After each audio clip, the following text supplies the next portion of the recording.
La semaine dernière, j'ai fait une chronique sur les femmes au pouvoir et j'ai énuméré de nombreux noms de femmes présidentes de pays ou d'Europe ou de premières ministres en Europe, en France, etc. Femmes qui sont totalement invisibilisées par le système. Et pour que ça cesse, j'ai décidé de lancer un appel à des femmes qui sont comme vous et moi, hein, et qui un jour décident d'agir en politique. Et Dieu merci, j'ai été entendue. Voilà, c'est une jeune et dynamique femme engagée en politique qui a déjà un très beau parcours, qui après avoir fait des études de droit à la Sorbonne a été consultante auprès de parlementaires européens, et puis chef de cabinet de la ministre de l'écologie et chef de cabinet du ministre de la Santé. Après avoir dialogué avec Déborah Abisror, voilà, j'ai apprécié finalement sa spontanéité et son entrain. Elle est jeune et on a besoin de gens qui sont... Oui. J'ai pas son numéro. Elle n'a pas appelé. Mais parce que je la présente encore, c'est pas grave, je vais lui faire un petit message.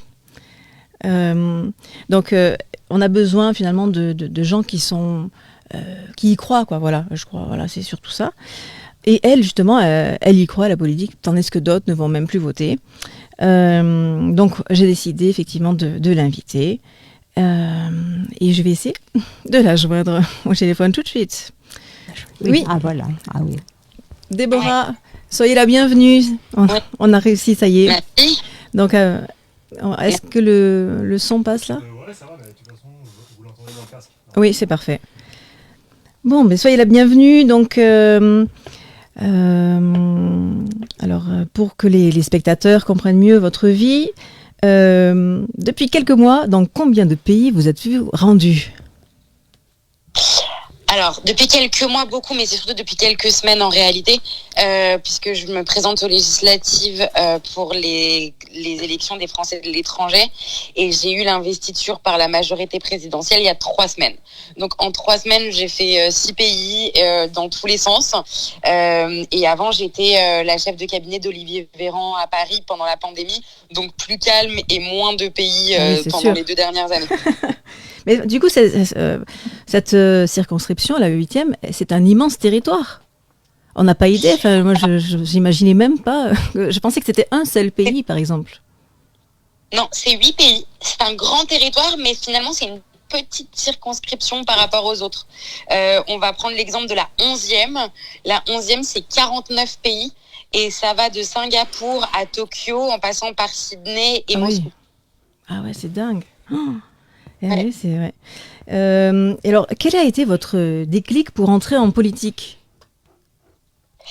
Je suis devenue maman. Je me suis dit qu'il fallait quand même qu'on fasse des choses pour l'avenir de nos enfants. Mhm. Et Emmanuel Macron m'a beaucoup inspirée. Je me suis dit que c'était quelqu'un qui pouvait faire des choses qui allaient dans le sens que moi je voulais pour l'avenir de mon enfant. Et puis, comme j'étais militante au départ avant dans des associations, j'ai transformé mon engagement militant en un engagement politique. D'accord, donc vous êtes marié, vous avez des enfants. Ça veut dire qu'on peut concilier vie de famille et ce métier qui est quand même très prenant, parce que là on se rend bien compte que 8 pays, c'est la folie. Alors oui, on peut concilier. Après, j'avoue que c'est une organisation et que il faut avoir la personne en face qui vous aide aussi au quotidien, parce que voilà.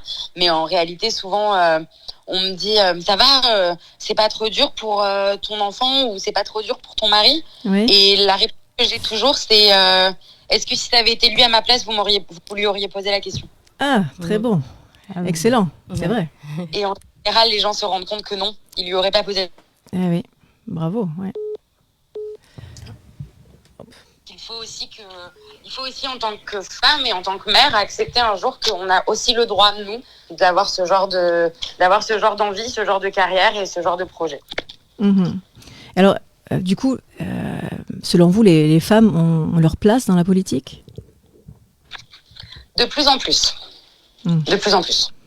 Je pense que c'est pas toujours acquis, que c'est pas acquis dans tous les postes et dans toutes les fonctions, mais mais que ça avance, que aujourd'hui, même si moi je n'ai jamais été vraiment pour les lois sur la parité, etc.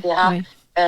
on peut quand même dire qu'elles ont permis à des femmes d'avoir des postes qu'elles n'auraient peut-être pas eu autrement, et qu'aujourd'hui, ce qui était avant des lois de parité devient des évidences. Lorsqu'on parle aussi de parité par exemple pour les élections législatives, il y a des partis qui sont souvent des partis plus à droite d'ailleurs, qui aident des femmes sur des circonscriptions peu gagnables. On se rend compte aujourd'hui que les partis politiques de plus en plus mettent les femmes sur des circonscriptions gagnables, donc ça veut dire que ça avance. Ça évolue donc. Dans les voilà, ça évolue. Dans les cabinets ministériels aussi, ça évolue. Et puis aller les chercher, quoi. Alors, est-ce que vous avez eu, vous, comme un mentor, enfin voilà, une femme de type Olympe de Gouges, Simone Veil, qui a guidé un peu vos ambitions Alors, pas vraiment, non. Par contre, et ça va vous paraître fou parce qu'elle a été nommée première ministre il y a une semaine, j'ai travaillé dans le cabinet d'Elisabeth Borne pendant un an. Et je pense que quand on est une jeune femme en politique, on se rend compte que dans les femmes un peu plus, de la génération précédente, il y a deux sortes de femmes. Il y a celles qui vous disent, elles vous le disent pas, mais elles vous font comprendre qu'elles ont eu des galères sur leur parcours politique et qu'en réalité, à notre tour. Et puis il y a celles qui vous regardent et qui vous font comprendre qu'elles ont eu des galères politiques, mais que votre génération, elle ne doit pas les avoir. D'accord. Elisabeth Borne, elle fait partie de la seconde catégorie. D'accord. Elle a toujours été extrêmement aidante avec les femmes en cabinet. Elle a toujours été, moi je me rappelle, je travaillais pour Brune Poirson à l'époque, qui était sa secrétaire d'État. Elle a toujours été très très bien avec elle. Et pour moi, c'est le genre de modèle de femme où on se dit, faut qu'on ressemble à ça 30 ans après, quoi. Surtout qu'elle revient de loin. Elle n'a pas eu une enfance avec une cuillère d'argent dans la bouche. Martine Trofichel, qui est la chroniqueuse littéraire, qui parle. Oui, Martine, c'est à toi. Non, je disais qu'elle a eu une vie personnelle. Elle a eu une vie personnelle extrêmement difficile. Donc, elle n'est pas née avec une cuillère d'argent dans la bouche. Ah non, ça c'est une évidence. Après, elle en parle. Enfin, en tout cas, moi, en cabinet, elle en parlait peu, voire pas. Mais ça explique aussi peut-être la dureté que les gens ressentent d'elle. Alors qu'elle n'est pas spécialement... mais elle n'a pas eu d'enfance, elle n'a pas eu d'adolescence. Enfin, sa vie, c'est pas une vie, c'est atroce ce qui lui est arrivé. Donc, ça explique un certain nombre d'attitudes, je pense. Oui, mais pour autant, elle est très solidaire avec les femmes. Voilà. Mais ça, c'est magnifique. Et alors, parce que justement, faire de la politique en étant femme, est-ce que c'est se mettre aussi en danger ? Vous vous mettez dans une situation où vous êtes plus enclin à des réflexions misogynes. Moi, je vous donne un exemple. Il y a un de mes concurrents adversaires politiques qui, sur Twitter, demande pourquoi la vendeuse de chez Chanel se présente aux élections législatives, en parlant de moi. Donc, je lui ai gentiment répondu. Quand lui était confiné chez lui, moi, je gérais une pandémie au cabinet et que s'il m'attendait chez Chanel, il s'est un peu trompé de lieu. Voilà, c'est des réflexions que vous n'auriez pas envers un homme. Oui, c'est sûr. Après, on se rappelle aussi dans l'Assemblée nationale aussi, il y avait des fois des bruits étranges où ils se permettent des fois de critiquer les tenues des femmes qui viennent se présenter pour faire leur discours. C'est un peu choquant. Enfin, nous de l'extérieur, même si on est, voilà, moi je trouve que c'est un peu choquant. Vous en pensez quoi, vous, mesdames, sur le plateau ?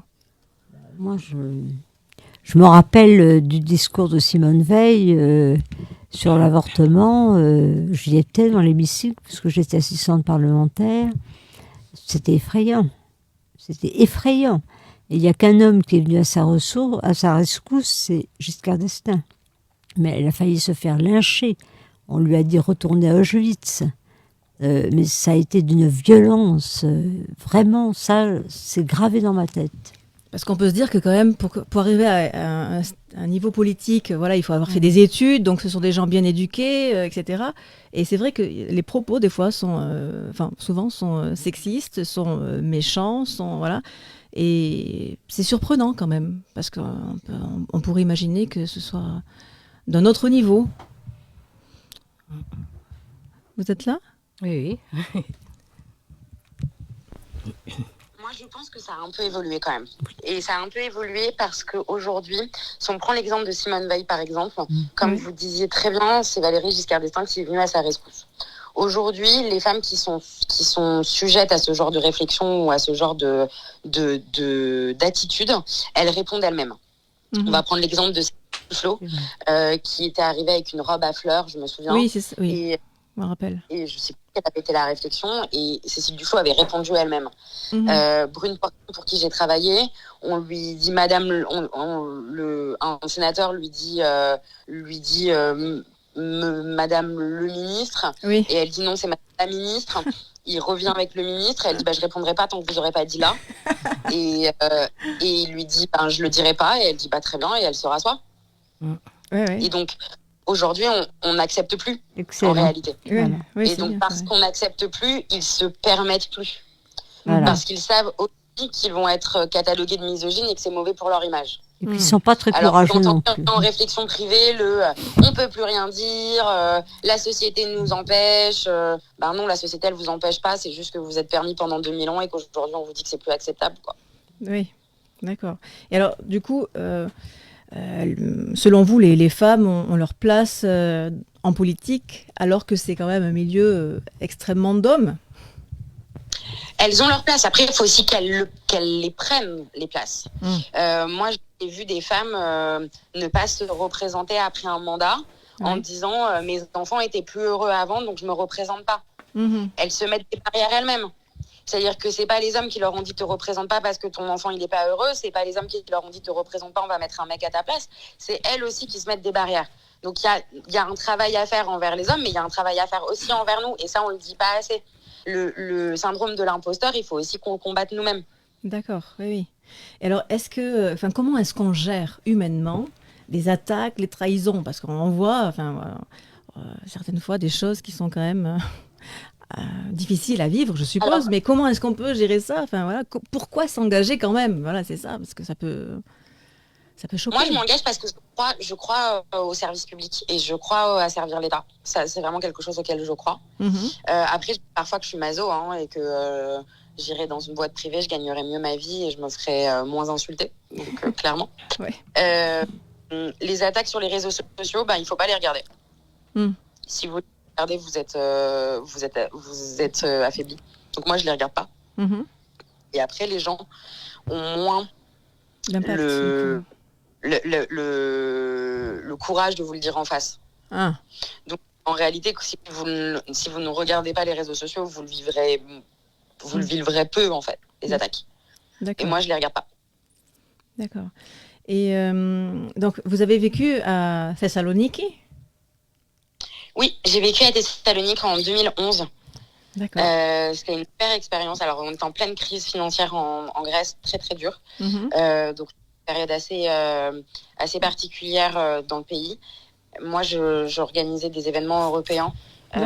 Donc, j'organisais un gros événement européen en Grèce et c'est pour ça que je me suis installée là-bas pendant quelques mois. Et j'ai adoré. J'ai adoré la mentalité, j'ai adoré la vie, j'ai adoré le rythme. C'était très de la France et puis j'ai adoré surtout être en bord de mer en permanence. Ah oui. C'est un rêve. Alors là, j'ai rapporté quelques photos pour vous, mais vous ne pouvez pas les voir tout de suite, vous les verrez après. Donc, il y avait un gros café dans un gros verre. Comment s'appelle ce café? C'est un petit quiz. Un gros café dans un grand verre. Les cafés frappés? Ouais, bravo. Alors vous le prenez comment? Moi, je prends Metrio Megal. Moi, je le prenais sans sucre. Et avec du lait, mais sans sucre. Voilà, bon. Ok. Donc après, il y avait une photo d'une piscine magnifique qui donne sur la mer. C'est une baie, c'est Elunda, donc c'est en Crète. Et donc, on a aussi des musiques grecques et des danses qui vont arriver.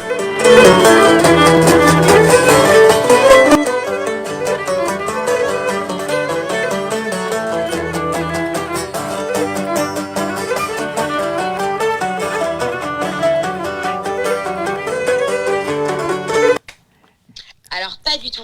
J'étais même très mauvaise, on va pas se le cacher. Ah bon, mince, parce que ça, c'est vraiment... Voilà. Mais C'est- pas bonne. les îles, enfin voilà, par exemple la Crète, et donc en fait c'est comment dire, ça fait partie effectivement du bien vivre que de bien manger, de bien boire et de bien danser, voilà. Mais nous avons un ami commun, donc Athinagoras Andreadakis, qui est là en photo, donc on le voit dans sa tenue crétoise par excellence, hein, voilà. Et donc il m'a dit voilà qu'il vous attend dans son Royal Mormin Bay en Crète. Et on va voir peut-être une troisième vidéo avec juste de la Crète. Voilà, c'est juste comment dire, un pays de rêve. Hein, voilà, la Grèce, moi j'aime beaucoup. Et alors vous allez en Italie, forcément, c'est mon pays d'origine. Voilà. D'accord. Vous allez donc à Malte, c'est ça? Alors, j'ai été à Turin.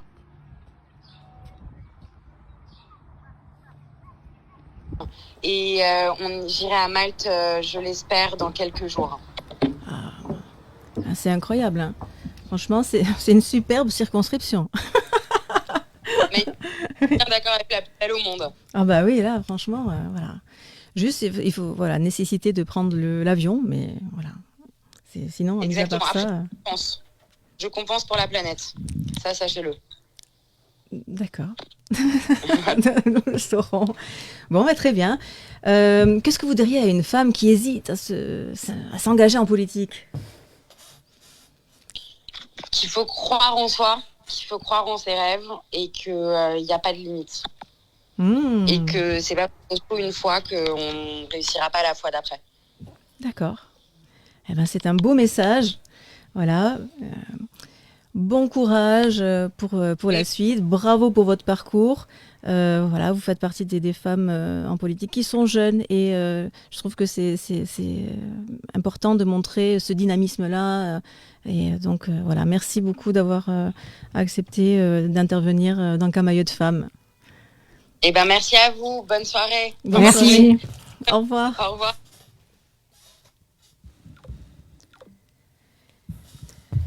Eh oui, un parcours incroyable, hein?